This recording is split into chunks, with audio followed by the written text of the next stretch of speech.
You are looking at Julian's pronunciation guide, where we look at how to pronounce better some of the most mispronounced words in the world, like this other curious word. But how do you say what you're looking for today?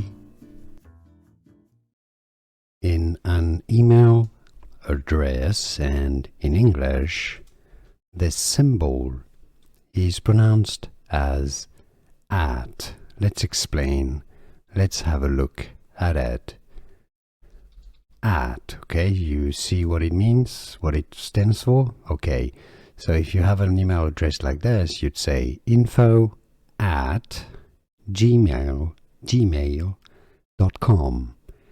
At. So this is the at symbol, and that's how you say it. Here are more videos on how to pronounce more confusing words and names too many mispronounced. Like this video if you found it useful. I appreciate your support. I'll see you soon, and thanks for watching.